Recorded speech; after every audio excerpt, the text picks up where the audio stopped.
and a breach of the oath of office. Thank you, and I yield now to the chairman of our caucus, Hakeem Jeffries. Thank you, Congresswoman Maloney. I thank the distinguished chairs for their diligent work throughout this process. This is not a celebratory moment here in the capital city. This is a solemn moment. It's a sober moment. It's a serious moment. None of us came to Congress to impeach this president or any president.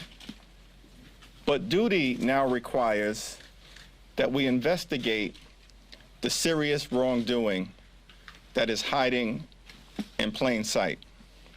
This is a moment for every single member of the House of Representatives to put principle over party, to put the Constitution above corruption, to put democracy above dereliction of duty. This is not a moment, this impeachment inquiry is not about Democrats versus Republicans. It's not about the left versus the right. It's not about progressives versus conservatives. The impeachment inquiry is about right versus wrong. And we have a constitutional responsibility to follow the facts, apply the law, be guided by the Constitution, and present the evidence of wrongdoing to the American people. The impeachment inquiry is about abuse of power. It's about betrayal. It's about corruption. It's about national security. It's about the integrity of our elections. It's about defending our democracy for the people.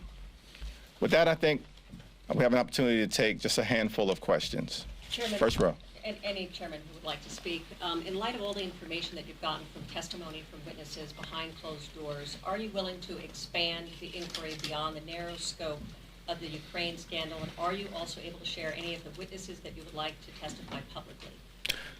Well, the process that has been set forth by Speaker Pelosi from the very beginning is that we are operating under an impeachment inquiry umbrella, where there are 6 committees of relevant jurisdiction that will explore the wrongdoing that exists coming out of 1600 Pennsylvania Avenue, and at the end of the process make recommendations to the chair and the Judiciary Committee with a continued focus on the Trump-Ukraine scandal, the abuse of power, the solicitation of foreign interference in the 2020 election. And that inquiry, of course, will continue to be led by Chairman Adam Schiff and the Intel Committee because it relates to a matter of national security. But to expand on your question, we're not going to speculate on that now, but we'll see what happens. Can you identify any witnesses to come before the public? We're not going to speculate on that now. If you could go to the mic, sir. Now that the resolution has passed, when can the American people expect to see open hearings? Might it be as early as the week after next? That you should really ask Chairman Schiff, and it depends on the speed with which things go there, and I can't answer that question. How crucial is John Bolton's testimony to how building the public case that you hope to build against President Trump? Again, you should ask Chairman Schiff that, but obviously any testimony is very important testimony, especially from someone so located, so crucially located. Front row. Chairman, you say that you have the right to impose appropriate remedies if you determine that the president is unlawfully blocking witnesses. What do you mean by that? Well, it's elementary that we're one party to a litigation unlawfully blocks the investigation, as this president has been doing, although we hope he won't continue doing it. You may have to take some steps. We may have to draw adverse inferences. We may have to do other things. We'll see. What kind of punishments are you considering? I'm not considering anything at the moment. We'll see what happens. Third row. Chairman, how do you interpret the way Republicans voted this morning and the fact that 2 Democrats voted with them? on the resolution? I interpret that the Republicans are ignoring evidence, that they don't want to see a proper investigation. Period. That's all I can draw. Last question. Last question. A couple questions for you guys. It's okay, go ahead. All right, two questions then. First of all, Chairman Nadler, how long do you believe House Judiciary will need once you receive reports? And obviously, I think it's important for the American public to understand the timeline here, if at all possible. And then for all of you who have supported this bill. I'm sorry? For everyone on here, this bill has more ability for the president once this reaches the Judiciary Committee than the Intelligence Committee. That's something that Republicans have a problem with. Why have those different abilities for the president in Judiciary than Intelligence? Well, your first question was the timeline. Yeah. I don't know. We don't know. It depends. It depends on obviously how many witnesses, etc. I can't speculate on that. The second question is: remember, the Intelligence Committee is doing a basic investigative job, a job that in past impeachments was done by the Starr Commission or by the Irvin Committee, etc. Once it goes to Judiciary, it's a different stage, and it's a different stage. It's not the initial fact-finding stage, and it's proper that the president have more recourse at that point. Now remember, the minority, the Republicans, have the same rights and have rights to call witnesses, to examine witnesses, etc. In Intel. They will have the same rights in Judiciary. But once it gets to Judiciary, if we're carrying on an impeachment, if there's been a recommendation for an impeachment and we're carrying on that investigation, that inquiry at that point, then the president ought to have more rights than in the initial fact-finding stage. President yesterday directed his Republican defenders to focus on substance.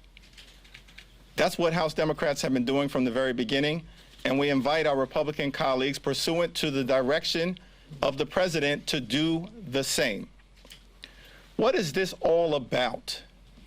Congress, on a bipartisan basis, allocated $391 million to Ukraine in military and economic assistance because we deemed it in our national security interest.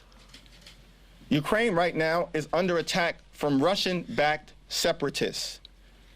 Ukraine is a friend, Russia is a foe. Ukraine is a democracy, Russia is a dictatorship. The United States may very well be the only thing standing between Vladimir Putin and Ukraine being completely overrun by Russia as part of his fantasy to reconstruct what he views as the glory days of the Soviet Union. In that context, Congress allocated the $391 million in a bipartisan fashion. In February, the administration wrote to Congress and said the aid is on the way, but it never showed up. And then in May, the Trump Department of Defense wrote to Congress again and said the aid is on the way. And in that letter said all necessary preconditions have been met by the new Ukrainian government, including the implementation of anti-corruption protocols. That was in the letter that was sent by Trump's Department of Defense in May. And yet the aid never showed up. Twice during the summer, Mitch McConnell called up the Trump administration and said, "Where's the aid?" Mitch McConnell couldn't get a good answer. And then on July 18th, at the White House, the Office of Management and Budget holds a meeting. Mulvaney is there, apparently, where they say the reason the aid has not been released is at the explicit direction of the President of the United States of America. On July 25th, 1 week later, we understand why. His own words, "Do us a favor, though," pressuring a foreign government to target an American citizen for political gain and thereby solicit foreign interference in the 2020 election while withholding this aid from a vulnerable Ukraine. Mr. President, that's the substance of the matter. That's what we're going to focus on moving forward. Thank you. And let me add to that and say that foreign aid is a very important component of what we do around the world in order to keep America really at the top of the world. And the money that the Congress allocated for foreign aid was not the president's personal piñata that he can use however he wants. By withholding that money, he's taking an asset of the United States, not a personal asset of the United States, and withholding it to try to coerce the leader of another country to help him in his political election. I mean, if that isn't crazy, then I don't know what is. So this really just cannot stand. Foreign aid is not the president's personal piñata to do what he wants with it. The Congress appropriates it, and Ukraine is in a very important crossroads right now. And so this is a very, very serious matter. It's not simply a matter of the president talking to a leader of a foreign country. It's a matter of taking American money that the Congress allocated for foreign aid for a country, to withhold it and say to that leader, I'm not going to give it to you unless you do what I need you to do. That is an absolute disgrace. And that's one of the reasons we're here. Thank Thank you very much. Somebody's phone. Whose phone? Oh? Oh, okay, we'll leave it. Don't want to take it.